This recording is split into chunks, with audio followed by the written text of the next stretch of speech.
Welcome back. Tonight we're going to take a visit to Harry Harrison's Deathworld again, this time with the sequel in Deathworld 2, otherwise known as The Ethical Engineer. So the novel really takes off where we left Jason DinALt, who was the protagonist in the first book, on the planet Pyrus, otherwise known as the galaxy's most dangerous planet. And Jason's been living his life there, but he's just received this rather cryptic message by a guy called Micah Salmon rather. And Micah belongs to this truth party, and he's got this idea that he's going to capture Jason and bring him back to the truth party for sentencing. And that's because this truth party has got this moral view that what Jason DinALt did is leading all these other people to basically lose their soul because of gambling, right? So Jason's received this reputation because of the heist in the first novel. If you haven't read the first novel or want to get a bit of an overview, I suggest you take a look at a couple of videos before this one. You'll find the original take on Deathworld 1. So because of that heist, Jason's rather become pretty famous in the casino world at large, in the galaxy at large. And I think they refer to him as something like 500 million, Jason 500 million, like that, because of the heist that he got away with in the first novel. So Micah and his truth party have taken offense to that, because they're finding all these people now gambling their life away, and they're taking this moralistic view that this is a sin and it shouldn't be encouraged. So they want to really capture Jason to bring him back to make account for all these lost souls. So Jason meets up with Micah, and it doesn't take long for Micah to actually imprison him, put him into his spaceship and take him away for sentencing.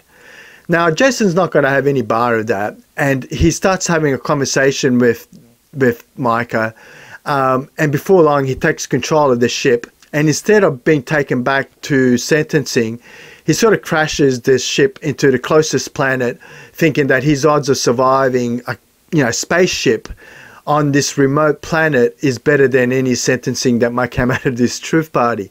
So they crash land onto this planet, and this planet is rather an interesting one because it's also a very dangerous planet. But what we find is that there's really several different castes of people, and they live in this almost dog-eat-dog world where there's this slave caste who are happy to be led by these overlords who basically trek them through the desert looking for food, and getting kicked in the head is sort of nothing new to these people, but they don't seem to be too upset. So as they crash, both Micah and Jason get captured by one of these tribes and become slaves. So Jason DinALt, again, doesn't take long for him to realize that, hey, living another 30, 40, 50 years, however much I've got left as a slave on this planet, really doesn't satisfy me too much. So he starts to look at ways of getting off the planet. And what he sort of realizes is that this planet, although they're in a slave society, they also seem to have a mixed match of technology. So we find that, they're pretty much in the Bronze Age, and they've got almost very steampunky type sort of equipment that goes on, and which is managed by a different group of people. And what Jason tries to do is try to find out exactly, are there overlords in this planet? Is there another race or another tribe that's got more advanced technology? And he tries to go and visit those people. And Jason starts working with these leaders, the people that have enslaved him, and trying to fix their equipment, to try to befriend them in a way of trying to escape again. And whilst all this is happening, he's still got Micah basically trying to keep him close, because he still wants to make an account for all the atrocities that he believes Jason has committed to humanity because of his gambling heist. Now in the first novel, I sort of mentioned that I was surprised by the philosophical elements that was introduced in that novel. Well, this one takes that philosophical element to the next chapter, right, to the next level. Because what the book is really about is Micah Salmon, who holds this absolute morality view versus Jason DinALt's relative morality view. And it's sort of interesting because the conversation comes up from time to time, because as they're walking through this, slaves to these overlords, at one point Jason actually takes over one of these tribes, and he tries to live as the natives do. So it's pretty much dog-eat-dog world. And he again comes into conflict with Micah because he believes that some of the actions that Jason DinALt took on the planet to become head of that tribe, it was really wrong, morally wrong. And they have this really long philosophical argument around, you know, morality and relative morality and absolute morality. Look, so the book really does ask that question, but I don't think it does it in a very fair way, nor do I think it's very well evenly weighted, right? I think, you know, what we have in Micah is this very stubborn, very hard-headed person who's so dogmatic in his ways that just refuses to see the world for what it really is, who holds to this, you know, absolute morality worldview, to Jason DinALt, who's painted as this, you know, extraordinary person, and we'll talk about some of what makes him extraordinary. But we have this Jason DinALt who seems to be able to do no wrong, who holds this relative morality view. And I think that the scales are just not evenly balanced. I think that both the arguments on the absolute morality side and the relative morality side are both very weak, if I'm completely transparent with you. But it's very obvious as to where I think the author's views were in that relative morality view, because he basically paints this Micah as this dumb-witted, hard, stubborn person who just refuses to see reality, who paints this pretty weak argument for an absolute morality view compared to this, you know, to Jason DinALt's view. So what makes Jason DinALt so great, I may hear you say? Well, in the first novel, I sort of mentioned that I was a bit confused by Jason DinALt, where I couldn't rationalize his sort of gambling with some of his moral worldviews, and it was just a bit of a mix and match character for me.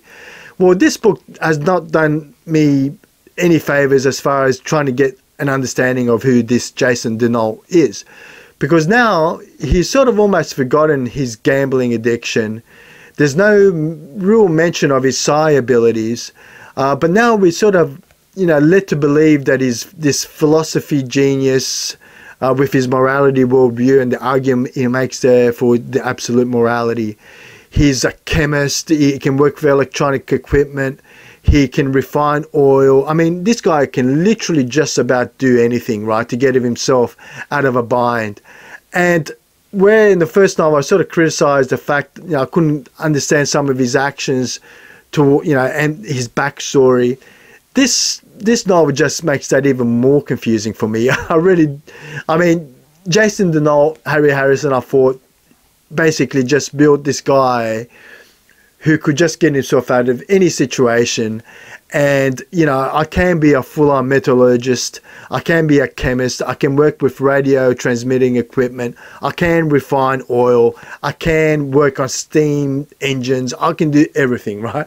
And yet there's no real backstory, there's no real understanding of how did he come about with all these skills.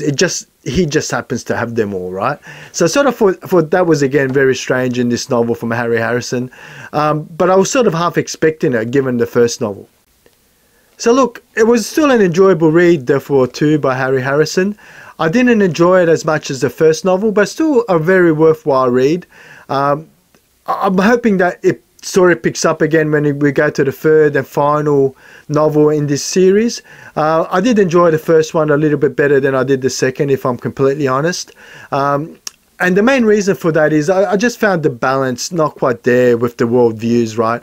I like books that sort of ask a question, but they give you a very well balanced view where you're free to make your own opinion in a fair manner. Where I think in this book here, it does ask a question, an interesting question around absolute and relative morality. But I think it was just biased. It was not, and I think the argument on both sides was very weak as well. So don't, you know, I would say don't get this book if you're looking for a really thought-provoking, fair view of that debate versus, you know, absolute and relative morality. I don't think you're going to find it here. But you're going to find still, I think, a rather interesting book. So who would I recommend this novel to then? I still go back to my first recommendations for Deathworld. If you love that you know, golden age of science fiction, those pulp outstanding magazine type era with fantastic science and all those wonderful, you know, weekly magazines that we used to get in the 50s and 60s, then you're not going to be disappointed with Deathworld. Both the first or the second book, right? They're right into that niche, just pretty fun, you know, sort of book. If you like Deathworld 1, this has got a lot of the same kind of elements, right? So I don't think you'll be disappointed. I wasn't disappointed. I'm a bit confused when it comes to Jason DinALt, but not disappointed. And I still want to read the third book. So I still highly recommend it. If you read the first Deathworld, you won't be disappointed, I don't think, too greatly with the second. And I'm hoping, like I said, that the third might just redeem itself a little. But overall, I still recommend it to anyone who's enjoying that pulp fiction, golden age of science fiction. I'd rate this one a little bit lower than I did the first one. It's probably a 3 out of 5 for me. Not quite as good as the first, but it hasn't stopped me wanting to read the third, which I think is the positive I want to take away from this book. Hey, this has been Peter. This has been The Shed. We're not going to review our sci-fi shed ladder today, given that this one didn't win a Hugo or a Nebula, and rightfully so. I don't think it's the same kind of class of book as some of the others, but it's still rather an enjoyable read. Well, thank you, and I'll see you next time in The Shed.